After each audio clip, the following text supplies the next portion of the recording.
Hello, my name is Christopher Wolf. Welcome to the Death and Dirt panel here at the MIGWA 2022 Steam Festival. Very excited to welcome you to this discussion around games somewhat related to Death and Dirt. We'll get there. You'll understand in a bit.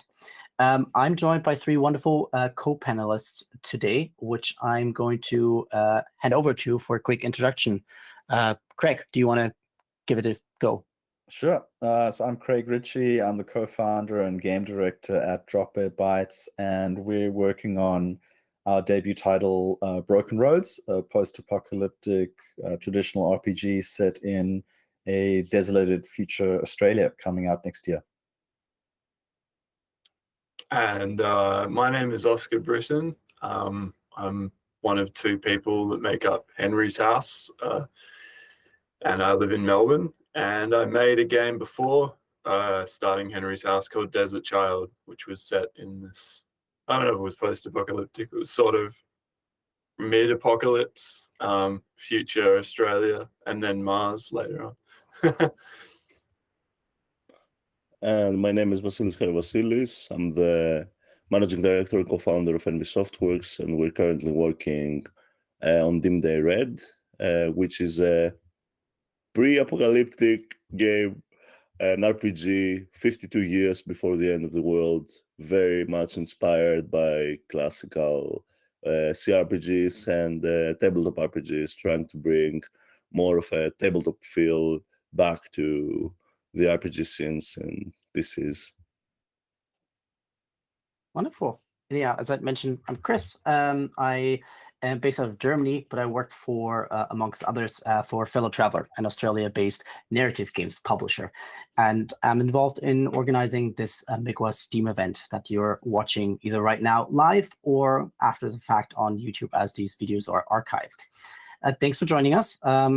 Let's get started. I found it quite interesting to see that we basically have the perfect match here of three titles. We have the pre-apocalyptic, we have the mid-apocalyptic, and we have the post-apocalyptic. So we can talk about the entire apocalypse over the next 45 minutes. Great starting point. I guess when it comes to the three of your titles, there are some similarities. Number one being the topic of an apocalypse, a potentially upcoming or already past. What were your inspirations? Like, do you have any particular inspiration for wanting to go down that path and talk about and play with the idea of a potential upcoming futuristic apocalypse on the horizon, or was it just a sheer coincidence that you ended up working on these games? Who do you want to kick off? Craig, take it from here. Cool. So our apocalyptic thing was very much set in, we designed originally a tactics-based RPG that would take you along a sort of undefined apocalyptic world that then became Australia, because there's so rife for potential content and that kind of thing. One of the big deals for us is obviously the moral compass and the difficult situations you can put somebody in a post-apocalyptic world. So if you think of like moral quandaries or like thought experiments that you might have related to, I don't know, would you save would you save 10 people at the expense of 50 people? Various things that range from philosophy 101 to like really deep moral philosophical topics. Those become easier in a post-apocalyptic world where you can kind of create any scenario that you want. You can create a society that serves the purposes of establishing the thought experiment, and you can see how players play that out. So Broken Roads has got, they've got the collapse of society, and we've then got it kind of quite far in the future, about 100 and 120 years from now. So that was kind of what inspired it. Was beyond the thematic reasons of why we went down that and what inspired the moral compass and creating a post-apocalyptic world. It was that the situations we want to put our characters in are much easier to set up when there is no centralized government, when there is no coercive power of the states through law and police and that kind of thing. We can have that in a micro way within individual settlements. But post-apoc lets you basically do whatever kind of abhorrent things that you want to your characters, and see what players do with it. How about yourself, Vasilis? What went into the decision to make a ongoing apocalyptic title? Yeah. So Spiros is our creative director. He was the one who originally had the idea for the world, and he actually did most of the world building from Dim the Red. Actually, the thought process was very close to Craig's. So the idea was, it always came from within. It came from the people. So in Dim the Red, it's like the first question we always get is, why 52 years and not another number? And that's actually the reason we've set the game like that, is because it's more of a commentary about the value of human time, of how you choose your actions and how you choose to spend your life, and what decisions you're going to make, moral or otherwise. And if you think about it, if you're in your 30s and over, most of us have about 52 years to live, give or take. And the question in Dim the Red actually becomes, does it really matter if the world ends in 52 years? Because either way, you're not going to be there.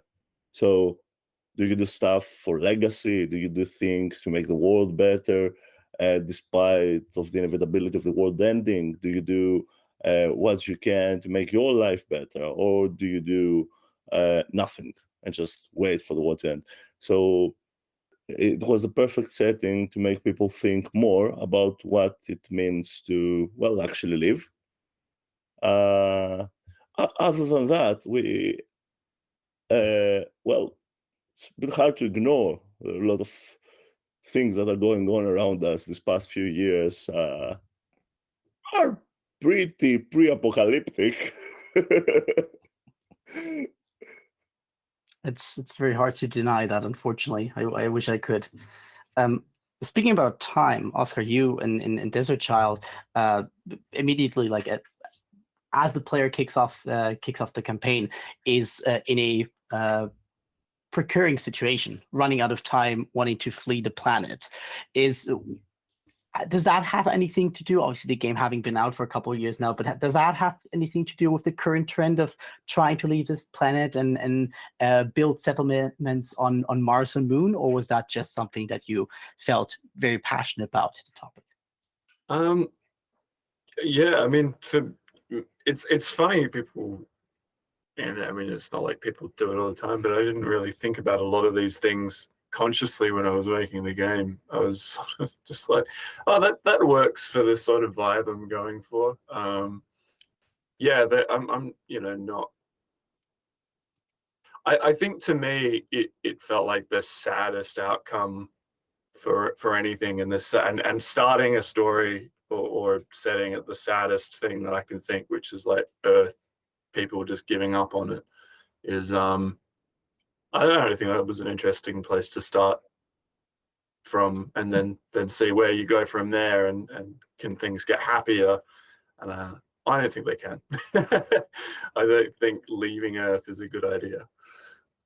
I'd also think that by the time you're leaving Earth, you like, if that's the only option, you probably pass some kind of point of no return anyway, which means you've been sad for a while anyway. But the massive, it's like the massive effort and cost to essentially what amounts to giving up. You know what I mean? It just seems like it's so much more effort and the cost is so much greater to essentially leave Earth and give up than it is to try and better things. And yeah, I sort of dislike a lot of post-apocalyptic fiction. I'm not really a fan of it, for that reason, that it feels like everyone just gives up. In American post-apocalyptic fiction, if you read like Japanese or even kind of Eastern European, it's much more about rebuilding and getting things back on track, whereas American fiction seems to be reveling in the freedom of the post-apocalyptic wasteland, and it just kind of, but I find that boring and a bit sad. But yeah. I mean, there is a way to monetize space travel. So unfortunately, that is a very oftentimes an American value. Mm. Looking at other forms of media, since you already mentioned, basically, did you mention anything in particular? Any Eastern European fiction or? Me? Yes, sorry. Well, no, not really. I think a novel I really like is Roadside Picnic, which isn't strictly post-apocalyptic, but it's sort of like, I guess like when you think of the apocalypse, it's sort of like that black swan event that it seems so unbelievable that if it happened, like how would that change? You can kind of just extrapolate, like you were saying, Craig, like in any direction, you can just go like, that's what we're going to do. And the apocalypse is this nice, crazy event to say, and then this happened, you know? So yeah, like I think that's sort of what happens in Roadside Picnic, and specifically in that being that it's this very like character driven thing about a whole bunch of people sort of coming to terms with getting older and stuff, and it's not really about the apocalypse at all. But I don't know. Often the stories about the apocalypse aren't really about the apocalypse at all either. You know. Yeah. I think that they do interesting things for character studies. They can just be like, you know, Death Race movie series where it's just action and craziness.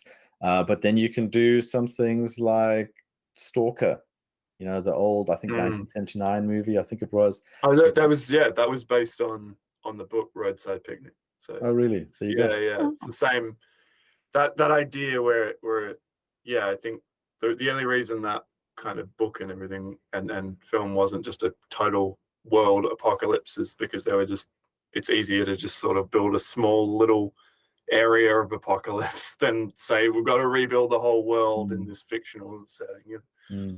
But yeah. I actually, another one that's more like pre-mid and then almost post-apocalyptic, or it ends sort of at that point, is War of the Worlds, which is another thing where it's like, that sort of event that just changes everything and you can kind of see where it goes. And I mean, that's not about it's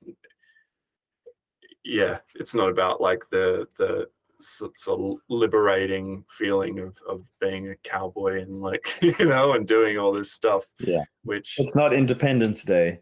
You know,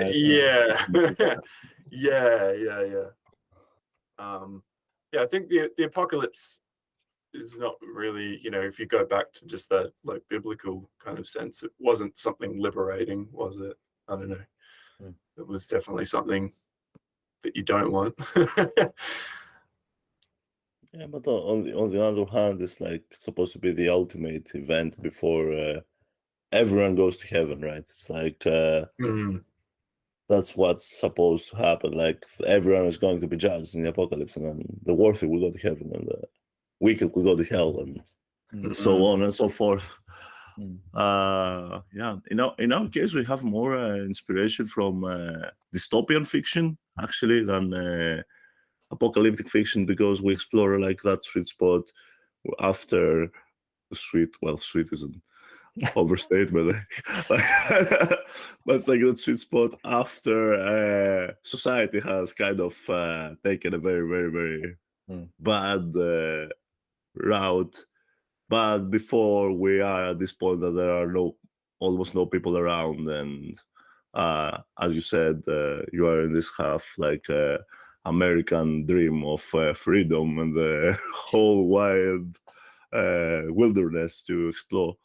So we have like that is something that's quite I almost feel like you can really split like post-apocalyptic and that, and I don't know what it is, like it's almost like neo-Western or something, where it's like because you're saying like, oh, there's this wilderness to explore. That's such a common recurring element in that sort of American post-apocalypse, where it's like something happens that drastically changes the landscape, and now you can go out and explore again. You know what I mean? It's that's less so, I think, when you see other cultures during the apocalypse. It's more about, it doesn't, maybe the landscape doesn't change, but the people disappear or something. You see it in a different way. I don't know. But also, I think it depends on the nature of the apocalypse. Are we talking, asteroid hits the Earth? Did we have a pandemic? Did everyone turn into zombies? Was there nuclear war? Like, was there a famine? Yeah. So it kind of, I think, depends on the nature of the apocalypse. It feels like the ones that should be. Yeah. But then you see the ones that then end up being the most popular are the ones that do have these drastic sort of environmental changes on things, I think there's an appeal to it. There's a mystique to like the Book of Eli and the early Mad Max. Well, actually all the Mad Max movies. A Boy and His Dog. Like there's something about the what ifs that can be explored there that I think is kind of appealing. And those are all like what we understand of almost like a nuclear holocaust apocalypse. There's something quite interesting about that. Then you've got so many zombie and pandemic stories as well that you can pursue. And I think you almost, like, this is my opinion, what I've seen, you look at The Last of Us and, films and scenarios around a more like a virus or a zombie thing. You often have this sort of urban, I can't remember the term right, of the second, where like nature's reclaiming the cities, and it's taking place in the cities, and you see like wild animals walking around the cities, and the trees are growing back and the vines are taking over the skyscrapers. Like that's a particular look.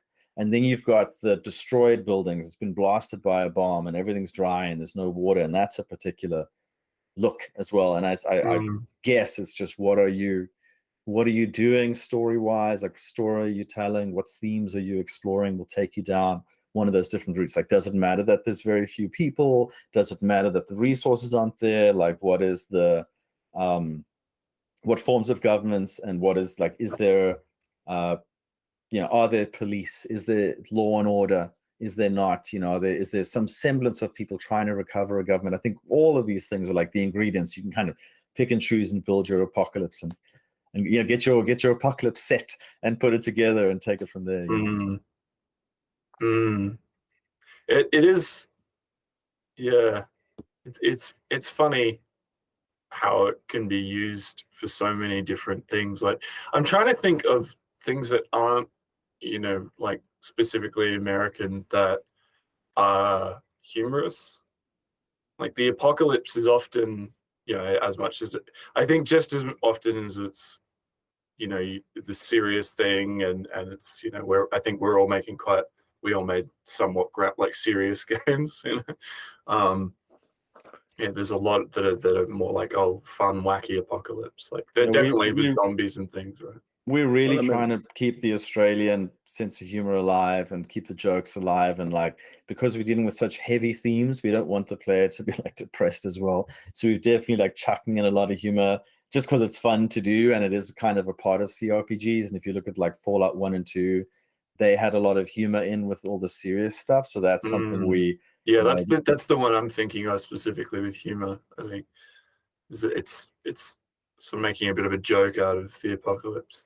Sorry, Vasily sounded like you wanted to say something. Yeah.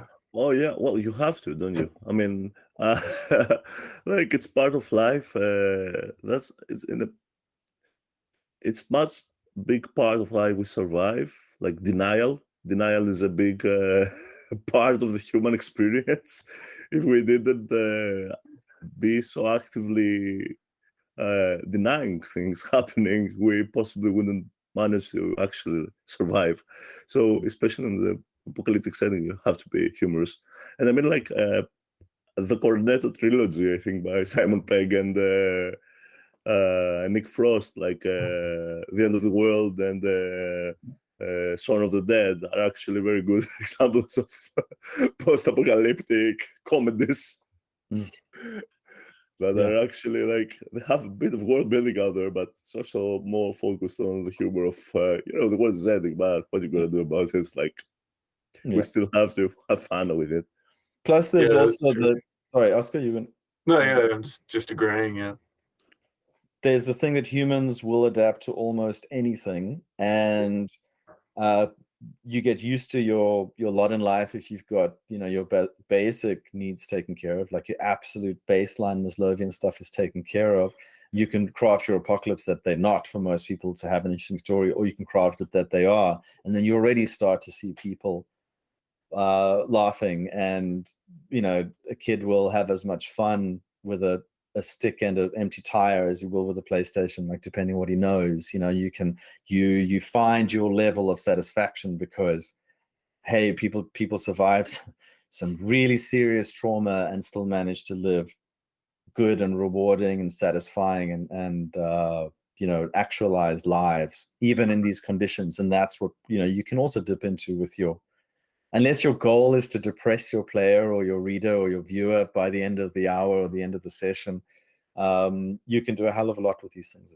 You can go like absurdist humor, like Vasily was talking about, or you can go, the furthest thing from that would probably be Cormac McCarthy's The Road, and there's a whole wide spectrum between those.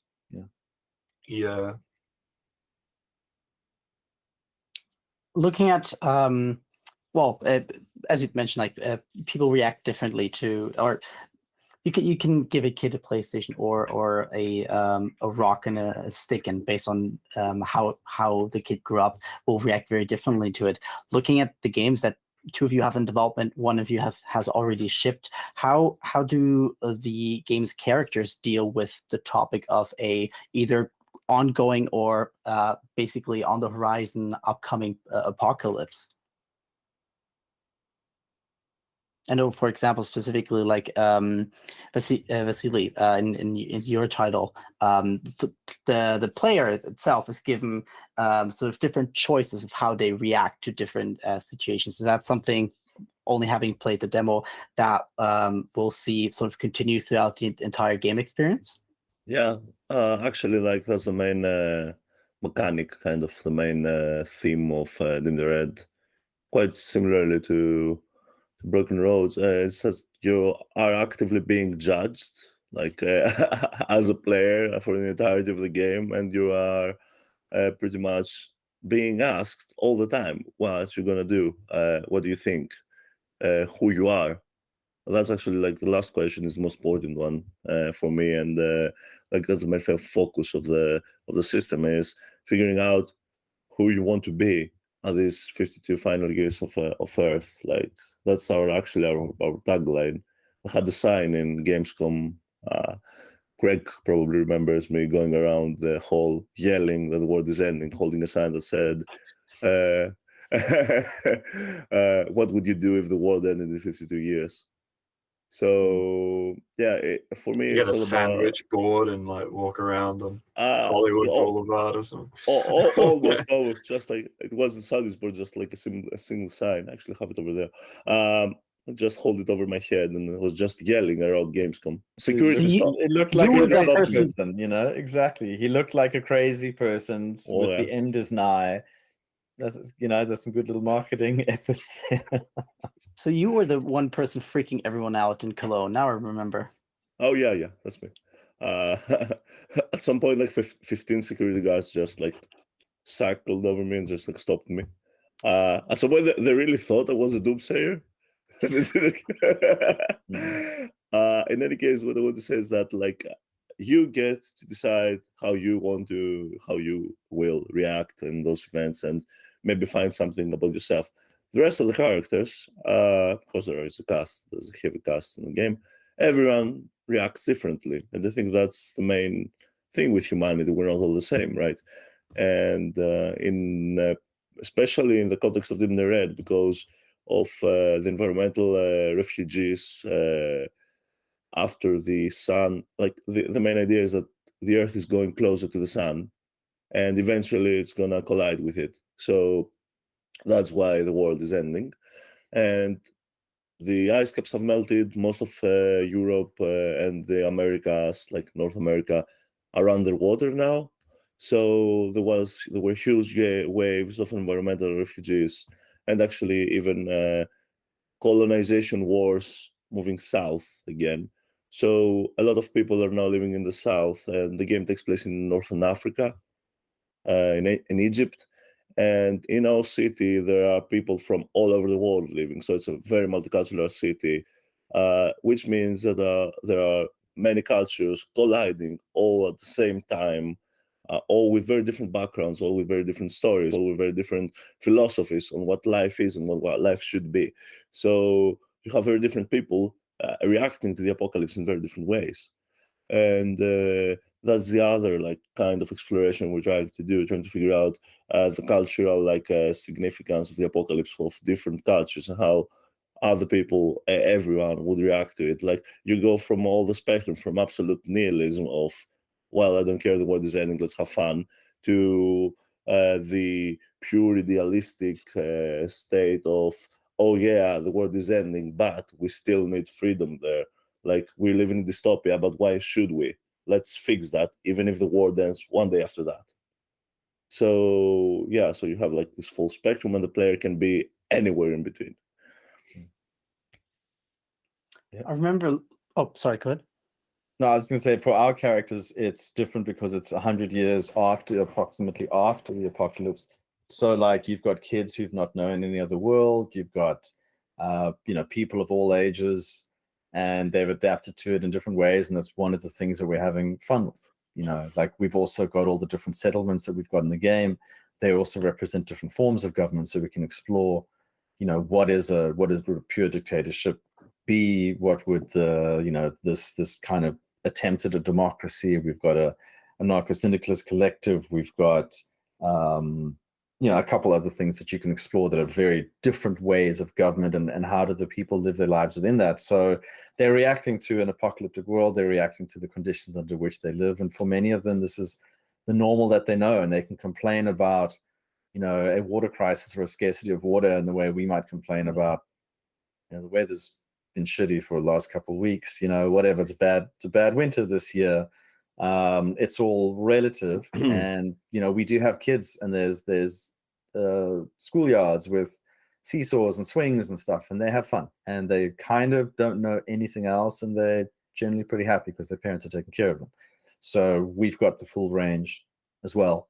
To answer your original question, Chris, is it depends on the people in the situation, what they've been through, and thankfully with a deep narrative-driven RPG, we can explore all of that in different ways. Some people it's very significant, others it's like, it's life as usual. Mm-hmm. What kind of impact do you think will the moral compass that you have in the game have on players' choices? Well, the impact it'll have is, I think, dependent on whether we present it to them or not. So that's obviously some game design decisions and accessibility decisions and UX decisions. We're currently at the moment working out what is the default kind of game experience that we as the designers want the player to have, but we allow them to choose all these different things. Like, do you want to know that this is a nihilist option? Like, do you want the purple text that says nihilist and the corresponding dot on the moral compass to be presented to you before you make the choice? We know that will impact people's decisions. So we're kind of leaning towards, we will hide actually which quadrant we think something is in. That's from a UX perspective. From a kind of a narrative and immersion or whatever perspective, we also don't interrupt this. We're about to have a fight, and let's suddenly have a deep philosophical conversation about the ramifications of violence in this world. Let's rather let the player have the fight and have a conversation later around the campfire that, like, hey, I think we could have given those people the water and we would have still survived. Like, we didn't have to attack them. Why did you do this? So that the deep things kind of, we have a cycle of not interrupting the story or the combat or whatever with these deep philosophical conversations. We can have those at key moments later. So yeah, we hope that people will really, really enjoy it and will play around with revealing which quadrant something is in versus not, and going like, okay, like that was my I role played as a character who I think has these particular values and this particular worldview. Let me replay the game from a different origin story with an entirely different worldview and see what options get presented to me. Yeah, so there's the game design side, there's the UX side, there's the player experience side. We obviously, we're doing something new. There's a lot of balancing and testing and so forth to do before we launch the game next year. But I really hope that we, deliver on what the goal is of doing something novel with morality and alignment in CRPGs. Vasily, what kind of importance does morality have within Dim Day Red? I remember playing through a demo and being given a couple of options. For example, not to spoil too much because people listening to this should definitely head over and then try the demo for themselves. But basically, being presented with a couple of different crates to open, to potentially bring along with me or leave on the spot. Does morality have a big part in Dim Day Red as well? Yeah, like it's the big thing in Dim Day Red. It's about creating a personality for your character. And as I said before, you're constantly being judged. And by that I meant like we actually developed a system based around the 7 deadly sins and the 7 heavenly virtues, because, apocalypse and Christianism like go hand by hand. And well, it just sounded cool. So we actually developed a system not around philosophy, but more around like the religious notion of what morality is and how you should act, which is not, well, really accurate, since it was developed by priests like a few hundred years ago. But the whole idea is whenever you do anything of some importance, you get points towards a particular sin or a particular virtue, and whenever you level up, you get to choose a trait card, a personality trait card, and from now on, then on, your character can make choices that reflect that personality trait. If you choose to do those choices, you are being rewarded with experience. So we incentivize people to actually roleplay their characters in the way they've built them. And the more they do that, the more XP they gain, and the more levels they gain, and the more they get to develop their characters and get more sin points and virtue points and so on and so forth. So we actually like actively have this like 14-way personality, like morality evaluation system that can be very, very, very different from person to person, from playthrough to playthrough, and even more different, and more varied in the tabletop RPG version of the game, because we're doing both of those at the same time. It's like we do the video game and we also do the tabletop RPG version of the game, where there's even more freedom, obviously, than a video game could possibly allow. Since you're developing both the video game and the tabletop RPG, was there any particular motivation to, well, going from, not sure what you were creating first or had the idea to create first, but what was the motivation behind doing both? Oh, it's actually the same system. We developed a tabletop RPG system that actually is very portable for PC as well. So we're doing it both at the same time. It wasn't that one came first before the other. We just wanted to create a universe, right? Create a world which you would be able to explore everyone in their own way. So in the video game, we're telling our own stories. We're telling the stories that we want to tell, right? While in the tabletop version, we allow the players to tell their own stories. We make a world and we say, there's a world, and now it's all up to you. What happens here? What's the story that you want to tell? So in one case, you give them particular direction on a specific, like how we are thinking about the game and how the game is designed, maybe like what stories is designed to tell. And on the other hand, so it's kind of like giving them direction and giving them the option to play without like a dungeon master, where the computer is actually the game master. and the other game is all about freedom and all about figuring out everything on yourself, making to tell the stories you want to tell, right? I'm going to try a very cheesy transition here. Since you're talking about telling your own stories, or telling the stories from your own perspective, two of you, Craig and Oscar, you've made games that at least partially are based out of a region that, based out of Australia, essentially. Was there a particular motivation to have a game that is, again, for Oscar, partially at least set within that environment? I mean, you'll probably create something more authentic, I think.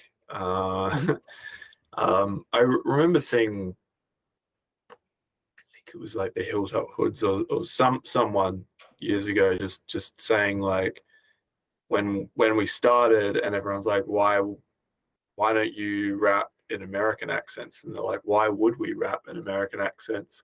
And no one had a good answer, and they're like, yeah, well, there you go. So that was sort of it. I remember just thinking that and being like, yeah, why would they do that? So, you know. Same for you, Craig? Well, it originally started, it was just a post-apocalyptic world. It wasn't anywhere. And then, so this is like January 2019, right after we'd started the company. Can I just interject there? If it's a post-apocalyptic world and it's not anywhere, so the past isn't important, is it truly post-apocalyptic?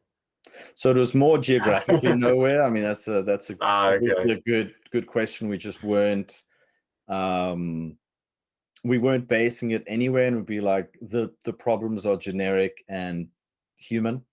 But we've I think we've added so much richness. I mean, I know we have, by setting it in Western Australia. It was originally going to be this post-apocalyptic setting, doesn't matter where it is, and you got all these tactical combat as you kind of go on this road trip across wherever.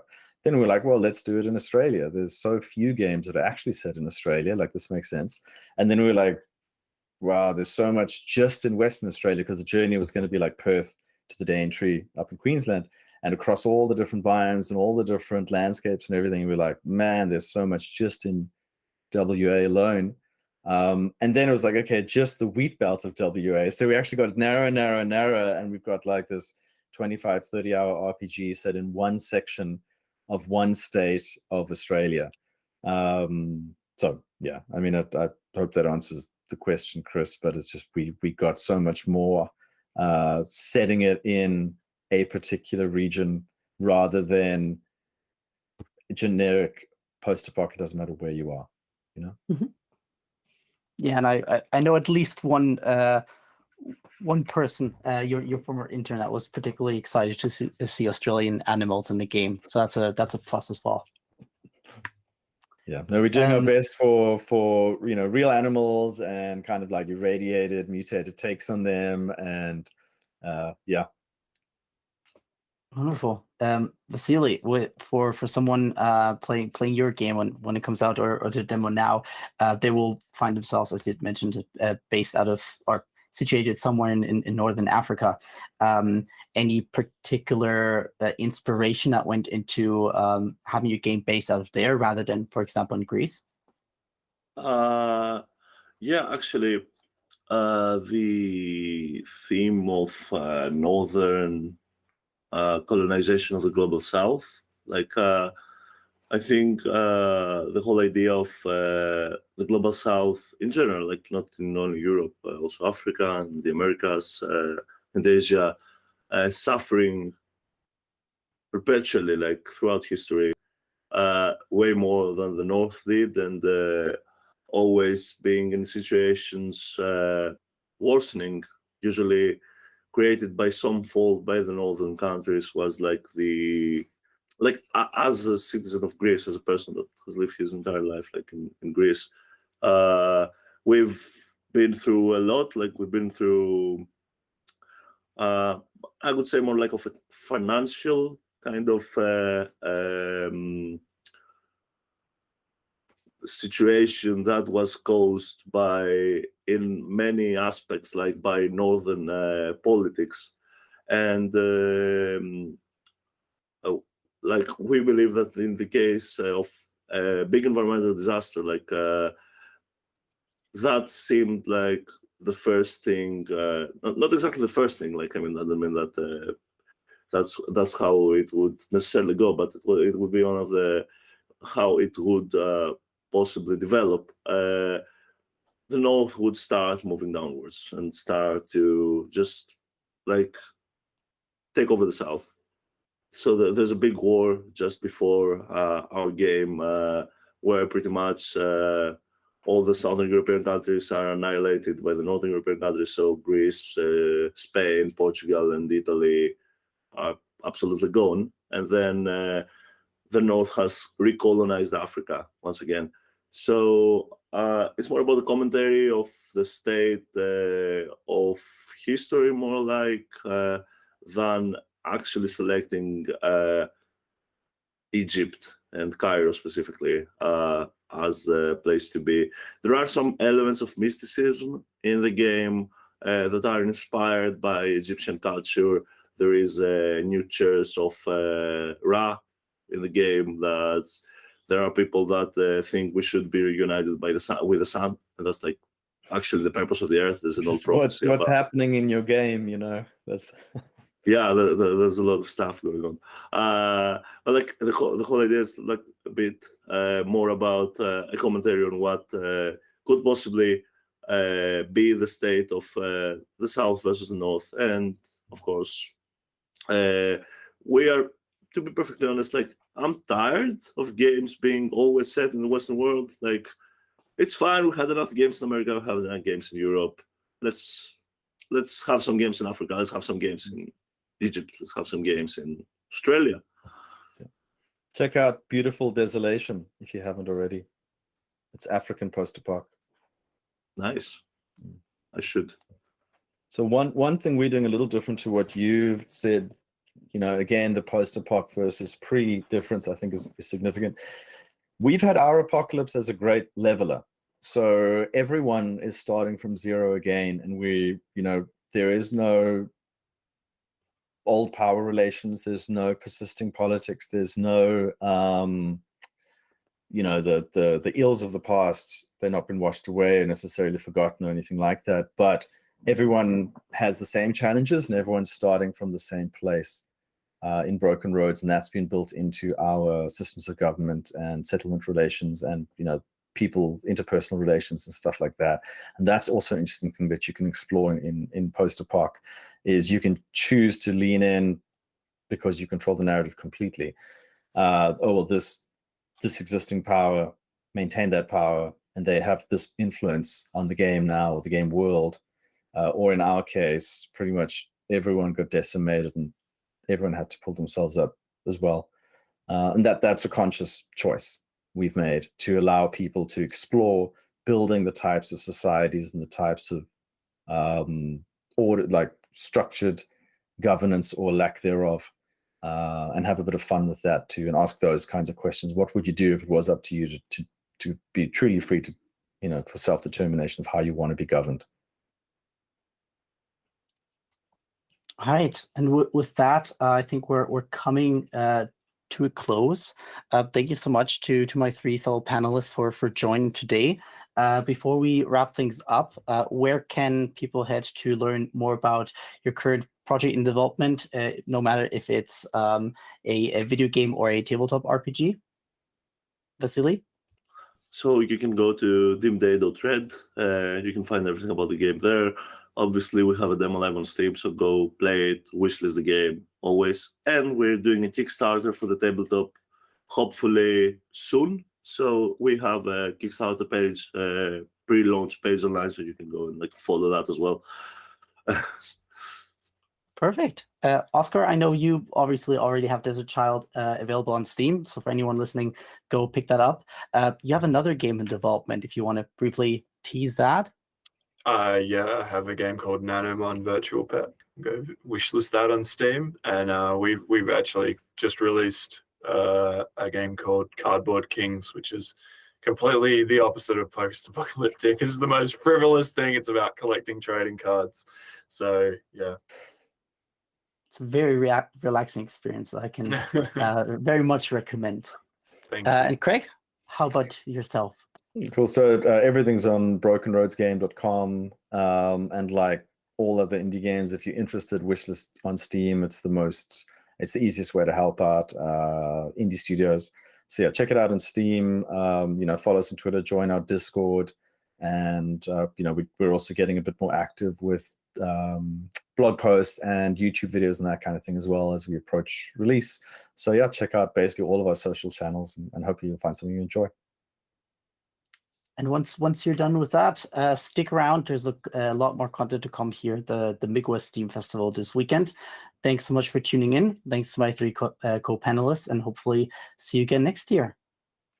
Thank you. Thanks a lot. Thank you for having us. It was a great talk.